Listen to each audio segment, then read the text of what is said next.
Eskom, of course, signing land lease agreements with independent clean power generators. These successful bidders are HDF, Energy South Africa, Red Rocket, South Africa Solar Group, and Mainstream Renewable Power Developments South Africa. Eskom saying that the companies will now do a comprehensive feasibility studies to determine which technologies will be implemented at each site, wind, solar, and battery storage. We take this discussion further then, and we are now joined via Zoom by the Managing Director at Nuclear Industry Association of South Africa, that's Knox Msebenzi, to weigh in on the latest developments with Eskom. A very good afternoon to you. Thank you very much for joining us here on SABC News, sir. Good afternoon, and thank you for the opportunity. You're most welcome. Well, let's get your perspective then and insights on how this deal with Eskom and the independent power generators is supposed to help in dealing with the energy crisis at Eskom, which of course we've all felt. The understanding from the briefing is that this is going to be a feasibility study. There is no commitment at this stage as to what technology is going to be developed and how much capacity is going to be installed.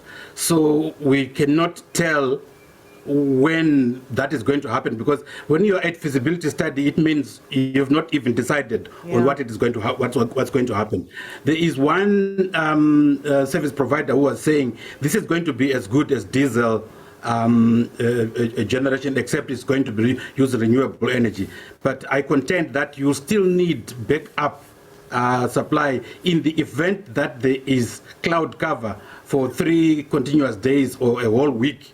As long as there is no sun, if the primary energy is based on the sun, you can only store up to so much. You still need to have backup power. So as far as we are concerned, this is a feasibility study. They could as well have had signed some agreements with the nuclear companies, vendors that are doing feasibility studies to see how they convert coal stations into a nuclear generation. So it's welcome, but I don't think it is meant to address the immediate problem that we have at this point in time.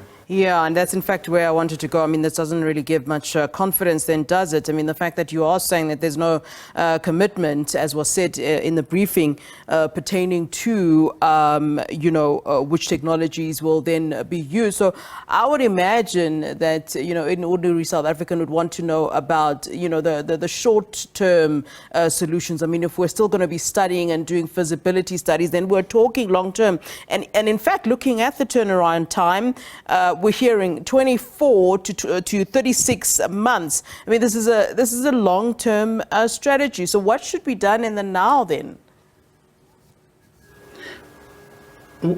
Most of us are encouraged by the pronouncements that were made by the new board of Eskom.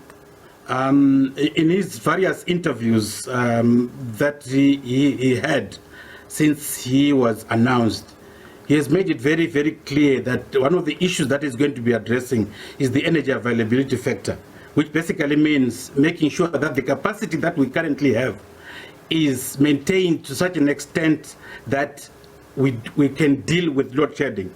A number of experts, former CEOs of Eskom, other energy experts, engineers, and so who understand how the power systems work, have argued that perhaps the energy must be put on the maintenance in the short term.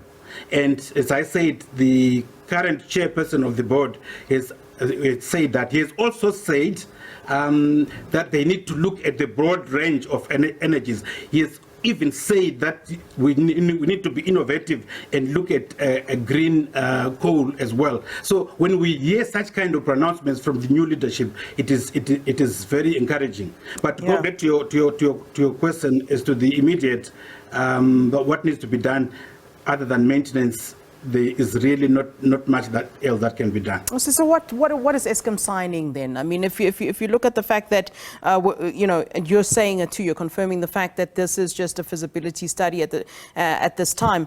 Why not then? I mean, we saw the ceremony now of signing and contracts going around. Why not then, after the feasibility study has been done, sign some sort of agreements as to what will take place thereafter? I'm not so sure what the procurement process is that Eskom has gone into, but the Eskom leadership has announced that they are making land available for this kind of investigations and so on. We can applaud that to the extent that we're saying all technologies need to be part of the solution, as our Minister of Energy and Mineral Resources has said, that we need to have all the energy. So we can applaud that. But at the same time, what we are saying is it should not be an ideology of saying we are moving away from coal and going to renewables. What we should be talking about is the just energy transition, moving from extractive methods of generating power, methods that exhaust the resources of the earth, to more the use of replenishable resources. So to that extent, renewable energy, sun, wind are welcome, as well as nuclear, and also to be looking at green coal. And I've heard the new chairman of Eskom using that term of green coal. So we need to be looking at all technologies really, and not have this ideological drive of saying we want to condemn anything that is not wind and solar. We must actually march and make noise and make sure that this is eradicated from the surface of the earth. That is wrong for the country. All right. Thank you very much, sir, for giving us your insight here on SABC News. We certainly do appreciate it there. Prof. Knox Msebenzi, who is with the Nuclear Industry Association of South Africa.